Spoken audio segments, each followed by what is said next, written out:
How does China ensure responsible lending practices to mitigate the risk of African countries borrowing from China and falling into a debt trap?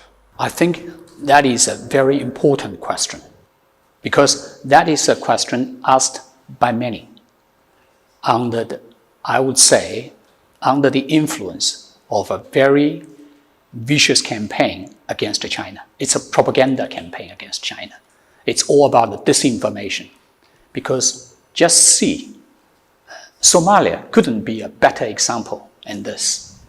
Let's see whether Somalia has a debt problem, whether Somalia is in a so-called debt trap.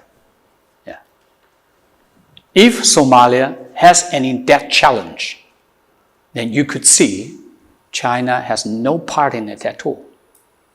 More than a dozen of years ago, China has cancelled all Somali debts.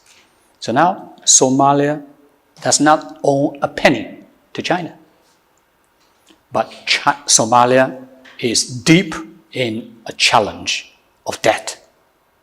So where does the debt trap come from? Who really has set up a debt trap for others? It has nothing to do with China at all.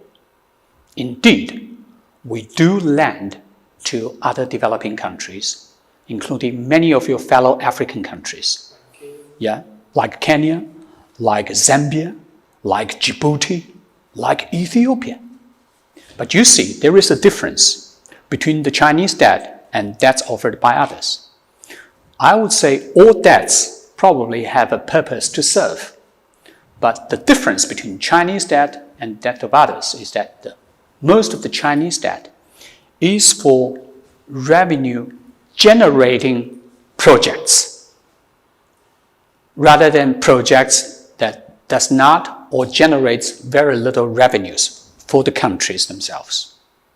That's also the difference of the Chinese support to African countries, because we believe the purpose is to try to help and enable the African brothers and sisters to stand on their own feet, not only politically, but also economically.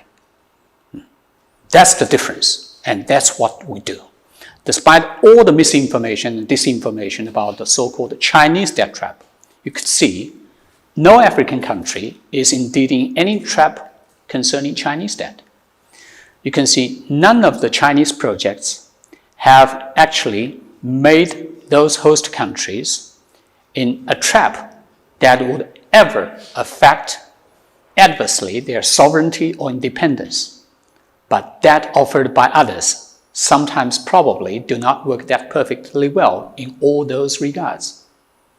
We treat all African countries, including Somalia, as an independent, sovereign country that deserve every bit of our respect. We treat you as equals.